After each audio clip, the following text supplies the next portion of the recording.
Hey hello guys, welcome back to our channel. So ഇന്ന് നമ്മൾ നോക്കുന്നത് ബ്ലൂ ലോക്ക് എന്ന ജാപ്പനീസ് അനിമി ടി.വി. സീരീസിന്റെ സീസൺ 2 ഒന്നാമത്തെ എപ്പിസോഡാണ്. ആ പൊട്ടു സമയങ്ങളാതെ നേരെ എപ്പിസോഡിലോട്ട് പോകാം.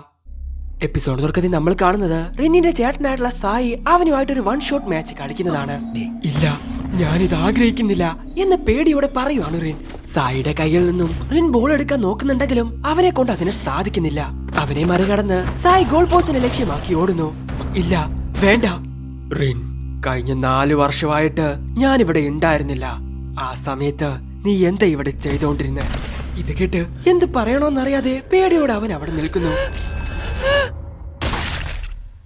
പിന്നീട് നമ്മൾ കാണുന്നത് ബ്ലൂ ലോക്ക് എന്ന പ്രൊജക്ടിന്റെ കോച്ചായിട്ടുള്ള ജിൻപാൻജി ഈഗോനെയാണ്. ജപ്പാൻ ഫുട്ബോൾ യൂണിയനിൽ നിന്നും അവനൊരു കോൾ വരുന്നു. എന്തൊക്കെയുണ്ട് ഈഗോ, കാര്യങ്ങളൊക്കെ എങ്ങനെ പോകുന്നു? എന്തായാലും ബ്ലൂ ലോക്കിനെതിരെ കളിക്കാൻ വേൾഡ് പ്ലെയർ ആയിട്ടുള്ള സായി ടെഷി തീരുമാനിച്ചത് കൊണ്ട് ടിക്കറ്റ്സ് എല്ലാം ചുട്ടപ്പം പോലെയാ വിറ്റുപോയത്. വലിയ മാച്ച് ആകുമ്പോൾ വലിയ രീതിയിൽ ക്യാഷും ഉണ്ടാക്കാം. ശരിയാ, പക്ഷെ ഇതൊക്കെ ഇത്ര സീരിയസ് ആയിട്ട് എന്നോട് പറയേണ്ട കാര്യം പിന്നെ ഞാൻ ആരോട് പറയണം? ഇതുപോലെ മിസ് മാച്ച് ആയിട്ടുള്ള സ്ട്രൈക്കേഴ്സിനെ കൊണ്ട് ജപ്പാൻ അണ്ടർ-20 ടീമിനെതിരെ കളിച്ച് വിജയിക്കാൻ പറ്റുമെന്ന് നിനക്ക് തോന്നുന്നുണ്ടോ? ഞാൻ നിങ്ങളോട് നേരത്തെ തന്നെ പറഞ്ഞതാ, ജപ്പാൻ ഫുട്ബോൾ മാറ്റി എഴുതാൻ വേണ്ടിട്ടാ ഈ ബ്ലൂ ലോക്ക് എന്ന പ്രൊജക്ട് തന്നെ സ്റ്റാർട്ട് ചെയ്തത്. Hello diamonds in the rough. 300 high school സ്ട്രൈക്കേഴ്സിൽ നിന്നും നിങ്ങൾ മാത്രമാണ് ഇവിടെ സർവൈവ് ആയിരിക്കുന്നത്. ഇവിടെയുള്ള 35 പേരിൽ നിന്നും ഏറ്റവും വലിയ ഈഗോയിസ്റ്റ് പ്ലെയർ ആരാണെന്ന് കണ്ടുപിടിക്കാനുള്ള മത്സരമാണ് ഇനി ഇവിടെ നടക്കാൻ പോകുന്നത്. സായി ടെഷി ക്യാപ്റ്റനായിരിക്കുന്ന ജപ്പാൻ അണ്ടർ-20 ടീമിനെയാണ് 3 ആഴ്ചക്കുള്ളിൽ നിങ്ങൾ നേരിടാൻ പോകുന്നത്. ഇതിൽ വിജയിക്കുന്നവർക്ക് മാത്രമേ ഫ്യൂച്ചറിൽ ജപ്പാനെ റെപ്രസെന്റ് ചെയ്ത് കളിക്കാൻ സാധിക്കൂ. ഒരു പക്ഷേ നിങ്ങൾ ഇതിൽ പരാജയപ്പെട്ടാൽ ഈ ബ്ലൂ ലോക്ക് എന്ന പ്രൊജക്ട് അതോടുകൂടി അവസാനിക്കും. കുറച്ച് മാസങ്ങൾക്ക് മുൻപ് ആരും ശ്രദ്ധിക്കാത്ത ഒരു സാധാരണ പ്ലെയർ മാത്രമായിരുന്നു ഞാൻ. എന്നാ ബ്ലൂ ലോക്കിലോട്ട് വരാൻ ചാൻസ് കിട്ടിയതിന് ശേഷം എപ്പോഴും ഒന്നാമതാവണമെന്നുള്ള ആ വെറി എന്റെ ഉള്ളിൽ കൂടി വന്നു. ഞാനിതിൽ സെലക്ട് ആയാൽ ജപ്പാനെ റെപ്രസെന്റ് ചെയ്യാനുള്ള ഒരു വലിയ വാതിൽ എന്റെ മുമ്പിൽ തുറക്കും. ഇതിൽ പരാജയപ്പെട്ടാൽ എന്റെ ഫുട്ബോൾ കരിയർ തന്നെ ഇല്ലാതാവും. ഈ മാച്ച് എനിക്ക് വളരെയധികം പ്രധാനപ്പെട്ടതാണ്. എന്റെ ലൈഫ് സ്റ്റൈലിനെയും എന്റെ ക്വാളിറ്റീസിനെയും ഈ മാച്ച് മാറ്റിമറിക്കും. ഹേ, ഒരു മിനിറ്റ്, എനിക്കൊരു ചാൻസ് കിട്ടിയാ ഇവിടെ ഞാനൊരു നല്ല ടീമിനെ തന്നെ ക്രിയേറ്റ് ചെയ്യും. ഇവിടെ നിൽക്കുന്ന എല്ലാവരും ഫോർവേഡ്സ് ആണ്. ഞങ്ങളെ ഉപയോഗിച്ച് എങ്ങനെയാ ഒരു പ്രോപ്പറായ ടീം ക്രിയേറ്റ് ചെയ്യുന്നത്? ഒരു സാധാരണ ഗെയിമിന് അത് ആവശ്യമാണ്. പക്ഷേ ഫോർവേഡ്സിലുള്ള ഫിറ്റ് ആയിട്ടുള്ള കഴിവുള്ള പ്ലേയേഴ്സിനെയാണ് ഞാൻ തെരഞ്ഞെടുക്കാൻ പോകുന്നത്. ഈ ടീമിന്റെ കോർ പ്ലേയേഴ്സ് ആയിട്ട് ഞാൻ 6 പേരെ തെരഞ്ഞെടുക്കും. ബ്ലൂ ലോക്കിലെ തന്നെ ഏറ്റവും മികച്ച 6 പേരെയാണ് ഞാൻ തെരഞ്ഞെടുക്കാൻ പോകുന്നത്. ഇത് കേട്ട് ഇസഗി തീർച്ചയായിട്ടും ആ 6 പേരിൽ ഞാനും ഉണ്ടാകും എന്ന് ചിന്തിക്കുകയാണ്. നമ്പർ 1 ഇറ്റഷി റിൻ, നമ്പർ 2 ഷിഡോ റോയിസെ, ഇനിയും 4 പേർ. നമ്പർ 3 കറാസു ടാബിറ്റോ, നമ്പർ 4 ഓട്ടോയ ഈറ്റ, നമ്പർ 5 യുകിമിയ കിനിയു. സോ ഇനി ഒരേ ഒരാൾ കൂടിയുള്ളൂ, അത് താനായിരിക്കണമെന്ന് ചിന്തിക്കുവാണ് ഇസഗി. അവസാനം നമ്പർ 6 നാഗി സെയ്സിരോ എന്ന് വിളിച്ചു പറയുവാണ് ഈഗോ. ഇത് കേട്ട് ഇസഗിയെ കൊണ്ട് വിശ്വസിക്കാൻ സാധിക്കുന്നില്ല. എക്സ്ക്യൂസ് മീ, ഞാൻ എന്തുകൊണ്ട് 5ാമതായത്? ഒന്നാമത്തെ പ്ലെയറും എനിക്ക് തമ്മി എന്താ വ്യത്യാസം എന്ന് കെന്യ അവരോട് ചോദിക്കുന്നു. അത് വളരെ സിമ്പിൾ ആണ്. വേൾഡ് 5ന്റെ കൂടെ ആരൊക്കെയാണോ ഗോൾ അടിച്ചിരിക്കുന്നത് അത് വെച്ചാണ് ഞാൻ ഇത് കാൽക്കുലേറ്റ് ചെയ്തിരിക്കുന്നത്. അങ്ങനെ ഞാൻ കണ്ടുപിടിച്ച വളരെ പ്രധാനപ്പെട്ട 2 പേരാണ് ഇവർ. ബാക്കിയുള്ള 4 പേരെ ഓവറോൾ മാച്ച് വെച്ചാണ് ഞാൻ സെലക്ട് ചെയ്തത്. തീർച്ചയായിട്ടും അവരെ കൊണ്ട് വിജയിക്കാൻ പറ്റുമെന്നുള്ള വിശ്വാസം എനിക്കുണ്ട്. ശരി, എല്ലാവരും ശ്രദ്ധിച്ചു കേട്ടോ. അടുത്ത സെലക്ഷൻ ഇപ്പോഴാണ് ആരംഭിക്കാൻ പോകുന്നത്. ബ്ലൂ ലോക്കിലെ പ്രധാനപ്പെട്ട ഈ 6 പേർ റാങ്ക് വൈസ് വെച്ച് അവരെ 3 ടീമായിട്ട് ഞാൻ തിരിക്കും. ബാക്കിയുള്ള 29 പേരും ഏത് ടീമിന്റെ കൂടെയാണ് നിൽക്കാൻ പോകുന്നതെന്ന് അവരുടെ റാങ്കിങ് വെച്ചായിരിക്കും ഞാൻ ചൂസ് ചെയ്യാൻ പോകുന്നത്. അങ്ങനെ മികച്ച 6 പേരുടെ കൂടെ നിങ്ങൾ ടീം അപ്പ് ആവും. 5 പേരടങ്ങുന്ന ഒരു ടീം മറ്റൊരു ടീമുമായിട്ട് മത്സരിക്കും. സോ ടോപ്പ് 6ൽ നിൽക്കുന്ന പ്ലേയേഴ്സിനേക്കാൾ ആർക്കൊക്കെയാണ് മുന്നിലോട്ട് വരാൻ സാധിക്കുന്നതെന്ന് അറിയാൻ വേണ്ടിയിട്ടാണ് ഇങ്ങനെ ഒരു സെലക്ഷൻ. ടോപ്പ് 6നെ മറികടന്ന് നിങ്ങൾക്ക് മുന്നിലോട്ട് വരാൻ നിങ്ങൾക്ക് ഒരേ ഒരു മാച്ച് മാത്രമേ കളിക്കാൻ സാധിക്കൂ. ഈ ഒരു മാച്ചാണ് നിങ്ങളുടെ ഫ്യൂച്ചർ എന്താണെന്ന് തീരുമാനിക്കാൻ പോകുന്നത്. ഒരിക്കലും വിശ്വാസം കൈവിടരുത്. അങ്ങനെയെങ്കിൽ ഈ ഒരു മാച്ചിലൂടെ നമ്മുടെ പ്രസൻസ് എന്താണെന്ന് അവർക്ക് കാണിച്ചു കൊടുക്കണം. എന്നാൽ ടീം എയിൽ അവസാനം കളിക്കുന്ന പ്ലേയേഴ്സിന്റെ എണ്ണം കുറവായതുകൊണ്ട് നിങ്ങളിൽ ഒരാൾ 2 മാച്ച് കളിക്കേണ്ടതുണ്ട്. ഇതിൽ റണ്ണറപ്പ് ആയിട്ടുള്ള ഒരാളെയാണ് ആ സ്ഥാനത്തോട് ഞാൻ തിരഞ്ഞെടുക്കാൻ പോകുന്നത്. ബാച്ചറാം നിഗുറു, ആ പ്രധാനപ്പെട്ട റോൾ ഞാൻ നിനക്കാണ് തരാൻ പോകുന്നത്. ഇത് കേട്ട് ഇസഗിയെ കൊണ്ട് വിശ്വസിക്കാൻ സാധിക്കുന്നില്ല. കാരണം അവന്റെ കൂടെ കളിച്ചവരെല്ലാം അവനേക്കാൾ ബെറ്റർ ആയിരുന്നു. അങ്ങനെ ടോപ്പ് 6ലെ പ്ലേയേഴ്സിനോട് അവർക്ക് കൊടുത്ത റൂമിലോട്ട് പോകാൻ പറയുന്നു. ഇതുവരെയുള്ള മാച്ച് എല്ലാം നോക്കിയിട്ടാണ് നിങ്ങൾക്ക് ഇപ്പോൾ ഈ റാങ്കിങ് തന്നിരിക്കുന്നത്. ഒരു പക്ഷേ ഇനി വരാൻ പോകുന്ന മാച്ചുകളിലെല്ലാം നിങ്ങളുടെ റാങ്കിങ് മാറാൻ സാധ്യതയുണ്ട്. എന്നാ നിങ്ങൾക്ക് കഴിവുണ്ടെന്ന് നിങ്ങൾ തെളിയിച്ചാൽ മാത്രമേ അടുത്ത ലെവലിലോട്ട് പോകാൻ സാധിക്കൂ. അങ്ങനെ അവിടെയുള്ള ടോപ്പ് 6നെ പറഞ്ഞുവിട്ട ഈഗോ ഇവരോട് മാത്രമായി ഒരു കാര്യം പറയുന്നു. ഇവിടെ ഇരിക്കുന്ന 29 പേരോടും എനിക്ക് പറയാനുള്ള പ്രധാനപ്പെട്ട ഒരു കാര്യം, അവകാശവാദവും സഹവർത്തിത്വവും ഇത് രണ്ടുമാണ് നിങ്ങളെ ഇവിടെ നിൽക്കാൻ സഹായിക്കുന്ന കീസ്. ഇതുപയോഗിച്ച് നിങ്ങൾ ഞങ്ങൾക്ക് ഉപകാരപ്പെടുന്നതാണെന്ന് നിങ്ങൾ തെളിയിക്കണം. ഇവിടെ നിൽക്കുന്ന ടോപ്പായിട്ടുള്ള 6 പേരുടെ കൂടെ കളിക്കുക എന്നുള്ളതിന് പകരം അവരെ ഒരു ചവിട്ടുപടിയായി കണ്ട് നിങ്ങൾ അവരുടെ മുമ്പിലോട്ട് വരണം. അങ്ങനെയെങ്കിൽ എനിക്ക് വേണ്ട ടീമിനെ ഞാൻ തന്നെ ക്രിയേറ്റ് ചെയ്യണം. എന്നാൽ മാത്രമേ എനിക്കിവിടെ തുടരാൻ സാധിക്കൂ എന്ന് ചിന്തിക്കുകയാണ് ഇസഗി. ഇനി ആരുടെ കൂടെ ചേരണമെന്ന് നിങ്ങൾ തീരുമാനിക്കണം. അതായിരിക്കും നിങ്ങളുടെ ഫ്യൂച്ചർ എന്ന് പറയുവാണ് ഈഗോ.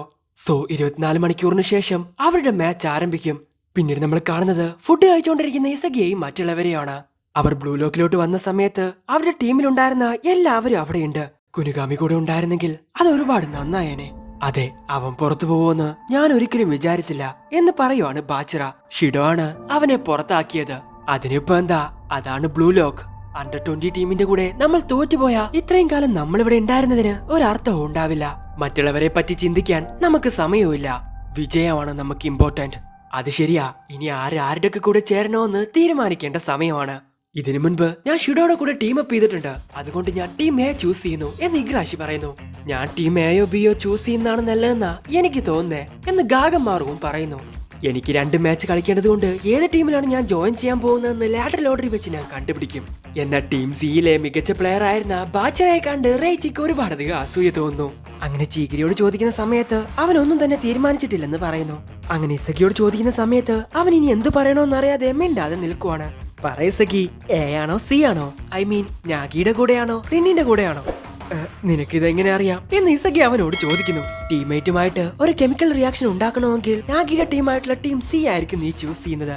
ഇനി അതല്ല, നിന്റെ ഉള്ളിലുള്ള യഥാർത്ഥ പൊട്ടൻഷ്യൽ പുറത്തു കൊണ്ടുവരണമെന്നുണ്ടെങ്കിൽ റിന്നിന്റെ ടീമായിട്ടുള്ള ടീം എ ആയിരിക്കും നീ ചൂസ് ചെയ്യുന്നത്. എന്താ ശരിയല്ലേ? ശരിയാണ്. പക്ഷെ ഈഗോ പറഞ്ഞ ആ 2 കാര്യങ്ങൾ ഓർത്ത് ആരുടെ കൂടെ നിൽക്കണമെന്ന് ചിന്തിക്കുകയാണ് ഇസഗി. പിന്നീട് നമ്മൾ കാണുന്നത് ബ്ലൂ ലോക്കിലെ ടോപ്പ് 6 പ്ലേയേഴ്സിനെയാണ്. ഒരു മൂലക്കിരുന്ന് ഗെയിം കളിച്ചുകൊണ്ടിരിക്കുന്ന നാഗിയുടെ അടുത്തോട്ട് അവന്റെ ടീമേറ്റ് ആയിട്ടുള്ള ഒക്കീമിയ വരുന്നു. ഹേയ്, എന്റെ പേര് ഒക്കീമിയ കെനിയോ, നൈസ് ടു മീറ്റ് യു. ഞാൻ നാഗി സിസിരോ എന്ന് പറഞ്ഞ് അവനെയും പരിചയപ്പെടുത്തുന്നു. അപ്പോഴാണ് ഷിഡോ അങ്ങോട്ട് വരുന്നത്. യോ, നമ്പർ 1ന്റെ കൂടെ ഞാൻ അങ്ങ് സെറ്റ് ആവുമെന്നും തോന്നുന്നു. ഹേയ്, നമ്മൾ ടീമേറ്റ്സ് ആണ്. നീ എന്നെ ഇങ്ങനെ ഇഗ്നോർ ചെയ്യേണ്ട ആവശ്യമില്ല. എനിക്ക് നിന്റെ ആവശ്യമില്ല, ഇറങ്ങിപ്പോടാ എന്ന് അവന്റെ മുഖത്ത് നോക്കി പറയുവാണ് റിൻ. ഇത് കേട്ട് ടെൻഷനായ ഷിഡോ അവനെ അറ്റാക്ക് ചെയ്യാൻ വേണ്ടി ശ്രമിക്കുന്നു. അവിടെ ഉണ്ടായിരുന്ന മറ്റു പ്ലേയേഴ്സ് അത് കണ്ട് എൻജോയ് ചെയ്യോ അല്ലാതെ അവരെ പിടിച്ചു മാറ്റാൻ ശ്രമിക്കുന്നില്ല. അങ്ങനെ തന്നെ പോട്ടെ, അവർക്ക് ആർക്കെങ്കിലും എന്തെങ്കിലും പറ്റിയാ അത് നമുക്കൊരു ലക്കി ബ്രേക്ക് ആണ്. എന്റെ ഗെയിമിനിടയിൽ നീ വരാൻ പാടില്ല. നിന്റെ ആവശ്യം എനിക്കില്ല, മനസ്സിലായല്ലോ? നിന്നെ പോലെയല്ല, ഫുട്ബോൾ കളിക്കാനാ ഞാൻ ഇങ്ങോട്ട് വന്നിരിക്കുന്നത്. അതാണ് എന്റെ ബയോളജിക്കൽ നീഡ് എന്ന് പറഞ്ഞ് വീണ്ടും അവനെ അടിക്കാൻ വേണ്ടി ശ്രമിക്കുകയാണ് ഷിഡോ. എന്നാണ് ഈഗ അങ്ങോട്ട് വരുന്നത്. 2 പേരും നിർത്ത്. ആദ്യം കുറച്ച് അവയർനെസ്സോടെ ഇരിക്കാൻ ശ്രമിക്കുക. ബ്ലൂ ലോക്കിന്റെ പ്രധാനപ്പെട്ട സ്ഥാനത്തിരുന്ന് കുട്ടികളെ പോലെ കളിക്കുന്നു. നിങ്ങൾ ഓരോ പ്ലേയേഴ്സിനും ബെസ്റ്റ് ആയിട്ടുള്ള ഒരു സ്ട്രൈക്കിംഗ് പാർട്ണർഷിപ്പ് ഉണ്ടാവുമെന്ന് ഞാൻ വിചാരിക്കുന്നു. നിങ്ങൾ ഒത്തുചേർന്ന് ഒരു പുതിയ അറ്റാക്കിംഗ് സ്റ്റൈൽ എന്താണെന്ന് ഞങ്ങൾക്ക് കാണിച്ചു തരണം. ഇവിടെയുള്ള മറ്റു പ്ലേയേഴ്സിനെ നിങ്ങൾ നിങ്ങളുടെ ലക്ഷ്യത്തിലോട്ട് എത്താനുള്ള ഒരു ചവിട്ടുപടിയായിട്ട് വേണം കാണാൻ. നിങ്ങളുടെ സ്ഥാനത്തോട്ട് ആരും കയറി വരാൻ നിങ്ങൾ അനുവദിക്കരുത്. ബ്ലൂ ലോക്കിൽ എപ്പോഴും മുൻപിൽ നിൽക്കേണ്ടത് നിങ്ങൾ 6 പേർ മാത്രമായിരിക്കണം. നമ്മൾ ഇങ്ങനെയൊരു ടീം ക്രിയേറ്റ് ചെയ്യുന്നത് എന്തിനാണെന്ന് നിങ്ങൾ ഒരിക്കലും മറക്കരുത്. ജാപ്പനീസ് ടീമിനെ ഇല്ലാതാക്കി ആ സ്ഥാനം നമ്മുടേതാക്കി നമ്മൾ മാറ്റണം. അതിനുവേണ്ടി നിങ്ങൾ നിങ്ങളെ തന്നെ വെല്ലുവിളിക്കണമെന്ന് ഞാൻ ആഗ്രഹിക്കുന്നു. പിന്നീട് നമ്മൾ കാണുന്നത് പല്ല് തേച്ചുകൊണ്ടിരിക്കുന്ന ഇസഗീനെയാണ്. അവർ ഓൾറെഡി 6 പേരുള്ളത് കൊണ്ട് അവരുടെ സ്ഥാനത്തോട്ട് പോകാൻ പറ്റില്ല എന്നൊന്നുമില്ല. എന്റെ ഗെയിം മാത്രം ഞാൻ ശ്രദ്ധിച്ചു കൊണ്ടുപോയാൽ ആ പ്രധാനപ്പെട്ട സ്ഥാനത്ത് ഞാനും ഒരാളായിരിക്കും. അതിനുവേണ്ടി ഒരുപാട് എഫേർട്ട്, ഒരുപാട് കഷ്ടപ്പെട്ട് ഞാൻ മുൻപിലോട്ട് വന്നേ പറ്റൂ. പക്ഷെ ഇപ്പോഴും അവനൊരു ടീമിനെ കണ്ടുപിടിച്ചിട്ടില്ല. ഇനി എന്ത് ചെയ്യുമെന്ന് പറഞ്ഞ് ഒച്ച വെച്ചുകൊണ്ടിരിക്കുകയാണ് ഇസഗി. ഹേയ്, മിണ്ടാണ്ടിരിക്കുക. നീ നിന്റെ കാര്യം തന്നെ ആലോചിച്ച് സംശയിക്കുവാണോ എന്ന് ബാറ അവനോട് ചോദിക്കുന്നു. ഹേയ് ബാറോ, നീ ഏത് ടീമാ ചൂസ് ചെയ്തേ? സി അല്ലാത്ത ഏത് ടീമും ഞാൻ ചൂസ് ചെയ്യും. പരിചയമുള്ള ആളുകളുടെ കൂടെ കളിക്കുന്നത് കൊണ്ട് നമുക്കൊരു വളർച്ചയും ഉണ്ടാവാൻ പോകുന്നില്ല. അത് വിട്. പക്ഷെ നീ എന്തുകൊണ്ടാ ടോപ്പ് 6ൽ വരായിരുന്നത്? അതിലെ ഒരാളായി നീ വന്നാ നിന്നെ തോൽപ്പിക്കണമെന്നായിരുന്നു ഞാൻ വിചാരിച്ചത്. എന്നാ ഇപ്പോ ഞാനും നീയും തമ്മി എന്ത് ഡിഫറൻസ് ആണുള്ളത്? അപ്പോഴാണ് അങ്ങോട്ടൊരാൾ വരുന്നത്. ഇസഗി, നിന്റെ ആഗ്നേ ഫേസ് വാഷ് എനിക്ക് കുറച്ച് തരുമോ? ഹേയ് നീക്കോ, ഇനിയും നീ ടീം സെലക്ട് ചെയ്തില്ലെന്ന് തോന്നുന്നു. ഇനി എന്താ നിന്റെ പ്ലാൻ? ഒന്നും മിണ്ടാൻ നിൽക്കുന്ന ഇസഗിയെ കണ്ട് ഈഗോ നമ്മുടെ ലിമിറ്റിനെ പുഷ് ചെയ്യാൻ ശ്രമിക്കുവാണ്. അതുകൊണ്ടാണ് ടോപ്പ് 6ന് നേരെ നമ്മളെ കളിപ്പിക്കുന്നത്. ഇത് കേട്ട് ഇസഗി നീ ഏത് ടീമാണ് ചൂസ് ചെയ്തതെന്ന് ചോദിക്കുന്നു. എന്റെ ഓൺ പ്ലേ സ്റ്റൈലിന് പറ്റുന്ന ആളുകളുടെ കൂടെയാണ് ഞാൻ കളിക്കാൻ പോകുന്നത്. ലീഡ് റോൾ എങ്ങനെയാണ് ഉണ്ടാവുന്നതെന്ന് നീയാ എനിക്ക് പഠിപ്പിച്ചു തന്ന ഇസഗി. ഇത് കേട്ട് ഇസഗി നാഗി പറഞ്ഞൊരു കാര്യം ആലോചിക്കുന്നു. നമ്മൾ എവിടെ ഇരിക്കണമെന്നും ഏത് ലീഡ് പൊസിഷനിലോട്ട് പോകണമെന്നും തീരുമാനിക്കുന്നത് നമ്മളായിരിക്കണം. പിന്നീട് നമ്മൾ കാണുന്നത് റീമാച്ചുകൾ കണ്ടുകൊണ്ടിരിക്കുന്ന ഇസഗീനെയാണ്. റിന്നിന്റെ ടീമിലിരിക്കുന്നത് അത്ര സാധാരണ കാര്യമല്ല. എന്റെ സ്കിൽ എന്താണെന്ന് എനിക്ക് അവിടെ കാണിക്കാനും പറ്റില്ല. ഒറ്റയ്ക്കിരുന്ന് എന്റെ സ്കിൽ എന്താണെന്ന് എനിക്ക് കാണിക്കണമെങ്കിൽ ഇതല്ലാതെ എനിക്ക് വേറെ മാർഗമില്ല. ഹേയ് എന്തു പറ്റി? തീരുമാനിക്കാൻ ഒരുപാട് കഷ്ടമാണല്ലേ എന്ന് ചോദിച്ച് റിയോ അങ്ങോട്ട് വരുന്നു. സോ അവനും ഏത് ടീമിലാണ് ജോയിൻ ചെയ്യുന്നതെന്ന് ഇതുവരെ തീരുമാനിച്ചിട്ടില്ല. ഹേയ് നാഗിയാണ് നിന്റെ ഒരേ ഒരു ഓപ്ഷൻ എന്നാ ഞാൻ വിചാരിച്ചത്. എന്നെയും നാഗിയും പിരിക്കാൻ അവര് വന്നില്ലേ? എന്റെ പ്ലാൻ അത് തന്നെയായിരുന്നു. പക്ഷെ എന്തോ ഇപ്പൊ എനിക്ക് അങ്ങനെ തോന്നുന്നില്ല. സെക്കൻഡ് സെലക്ഷനില് എനിക്ക് പകരം അവൻ വേറൊരുത്തിനെ സെലക്ട് ചെയ്തില്ലേ? എന്നാ ഇപ്പോ വിധിയാണ് വീണ്ടും അവന്റെ കൂടെ കളിക്കാൻ എന്നെ പ്രേരിപ്പിക്കുന്നത്. പക്ഷെ ഞാൻ തീരുമാനിച്ചു, അവൻ ടോപ്പ് 6-ൽ പോയതുകൊണ്ട് എനിക്കിനി വേറെ ഓപ്ഷൻ ഇല്ല. അവന്റെ ഇപ്പോഴത്തെ ലെവൽ വെച്ച് എന്നെ കമ്പയർ ചെയ്യുന്നത് തെറ്റായിട്ടുള്ള കാര്യമാണ്. അവനേക്കാൾ മുന്നേറാൻ എനിക്ക് വേറൊരു സ്ഥലത്ത് ഇരുന്ന് കളിച്ചേ പറ്റൂ. അവനെ ഫേസ് ചെയ്യാൻ എനിക്ക് കോൺഫിഡൻസ് ഇല്ല. അവന്റെ ഒരു എതിരാളിയായിട്ട് അവന്റെ ചാൻസ് തട്ടിയെടുക്കുന്നതാണ് എന്റെ ഒരേ ഒരു മോട്ടീവ്. ഞാൻ അവനേക്കാൾ വീക്കാണെന്ന് അവൻ മനസ്സിലാക്കിയാൽ എന്നെ വിട്ട് ഒരുപാട് ദൂരം ഇനിയും അവൻ പോവും. പക്ഷേ ഇപ്പോഴും എന്ത് ചെയ്യണമെന്ന് എനിക്ക് മനസ്സിലാവുന്നില്ല എന്ന് പറയുവാണ് റിയോ. ഞാനും അതുപോലൊക്കെ തന്നെ അറിയോ. എന്നാൽ ഞാൻ തീരുമാനിക്കുന്ന കാര്യം കൊണ്ട് എനിക്കൊരിക്കലും ഒരു റിഗ്രറ്റ് ഉണ്ടാവരുതെന്നാണ് ഞാൻ ആഗ്രഹിക്കുന്നത്. Actually thank you so much Rio. നീ കാരണം എനിക്കിപ്പോ ഒരു തീരുമാനം എടുക്കാൻ സാധിച്ചു. ഞാൻ പോവേണ്ട കൃത്യമായിട്ടുള്ള വഴി എന്താണെന്ന് എനിക്കിപ്പോ മനസ്സിലായി. അങ്ങനെ പിറ്റേ ദിവസമാവുകയാണ് അവരുടെ മാച്ച് ആരംഭിക്കാനുള്ള സമയമായി. ഞങ്ങൾ ആഗ്രഹിച്ച അവസാനത്തെ അസൈൻമെന്റ് ജപ്പാൻ അണ്ടർ-20. ഈ ചാൻസ് ഞാൻ ഒരിക്കലും വിട്ടുകളയാൻ പാടില്ല. സോ അതിനുവേണ്ടി അവൻ തെരഞ്ഞെടുക്കുന്നത് റിന്നിന്റെ ടീമായിട്ടുള്ള ടീം എ ആണ്. നോക്കുന്ന സമയത്ത് ബാച്ചറയും ടീം എ തന്നെയാണ് ചൂസ് ചെയ്തിരിക്കുന്നത്. അതുകൊണ്ട് തന്നെ ടീം എയിൽ ഇനി അവന് 2 തവണ കളിക്കാൻ സാധിക്കും. ബാറോ, റൈച്ചി, നീക്കോ, ചീഗിരി ഇവരെല്ലാവരും ടീം ബി ആണ് ചൂസ് ചെയ്തിരിക്കുന്നത്. നാഗി ടീമിൽ ആരൊക്കെയാ? സാൻ, ഗഗമാറു, റിയോ, നീയും. സോ നാഗി നീയും അപ്പൊ എങ്ങോട്ട് പോണോന്ന് തീരുമാനിച്ചല്ലേ? ഈഗോ പറഞ്ഞ ആ 2 കാര്യങ്ങൾ മനസ്സിലാക്കി ഏത് ടീമിൽ പോയാലാണ് ടോപ്പ് 6-ൽ എത്തുമെന്ന് ഞാൻ കണ്ടുപിടിച്ചിരിക്കുന്നു. ഇപ്പൊ എന്റെ മുൻപിലുള്ള ഒരേ ഒരു ടാസ്ക് ജപ്പാൻ അണ്ടർ-20 ആണ്. ഞാൻ ആരാണെന്ന് കാണിച്ച് എനിക്ക് ഇനി അടുത്ത സ്റ്റേജിലോട്ട് പോയേ പറ്റൂ. പിന്നീട് നമ്മൾ കാണുന്നത് ജപ്പാൻ ഫുട്ബോൾ യൂണിയനെയാണ്.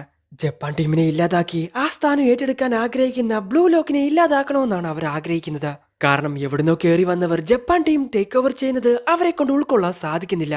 ഹേയ് സാർ, നിങ്ങൾ ടെൻഷൻ അടിക്കേണ്ട ആവശ്യമില്ല. അവർ സ്വപ്നം കാണുന്ന വെറും പാവകൾ മാത്രമാണ്. ജാപ്പനീസ് അണ്ടർ-20 നടത്തുന്നത് നമ്മളല്ലേ? നമ്മളെ എതിർത്ത് അവരെ കൊണ്ട് എന്തെങ്കിലും ചെയ്യാൻ സാധിക്കുവോ? ഇത് കേട്ട് അവർ 2 പേരും ചിരിച്ചുകൊണ്ടിരിക്കുകയാണ്. അപ്പോഴാണ് അവരുടെ ക്യാപ്റ്റൻ അങ്ങോട്ട് വരുന്നത്. ഹേയ്, നിങ്ങളിലാണ് ഞങ്ങളുടെ പ്രതീക്ഷ. നമുക്ക് നോക്കാം ക്യാപ്റ്റൻ. നിങ്ങളെ തലകുനിക്കാൻ ഞാൻ അനുവദിക്കില്ല. ബ്ലൂ ലോക്ക് ഇനി നമ്മുടേതാണ്. തീർച്ചയായിട്ടും ഞാൻ വിജയിക്കും. ഞാൻ ആരാണെന്ന് ഞാൻ തെളിയിക്കും. ഈ ലോകത്തിന്റെ നമ്പർ 1 സ്ട്രൈക്കർ അത് ഞാനാണ്. സോ അവിടെ വെച്ച് ഈ എപ്പിസോഡ് അവസാനിക്കുന്നു. ഇനിയുള്ള എപ്പിസോഡ്സ് ഒക്കെ ശരിക്കും വേറെ ലെവലായിരിക്കും. എന്തായാലും നിങ്ങൾക്ക് ഇവിടെ ഇഷ്ടപ്പെടുന്നതായിരിക്കും. ഇഷ്ടപ്പെടുന്ന ലൈക്ക് ചെയ്യുക, ഷെയർ ചെയ്യുക, സബ്സ്ക്രൈബ് ചെയ്യുക, അത്തരത്തിലുള്ള ബെൽ ഐക്കൺ എനേബിൾ ചെയ്യുക. അടുത്ത എപ്പിസോഡ് അടുത്ത ദിവസം വരാം. അതുവരേക്കും ബൈ.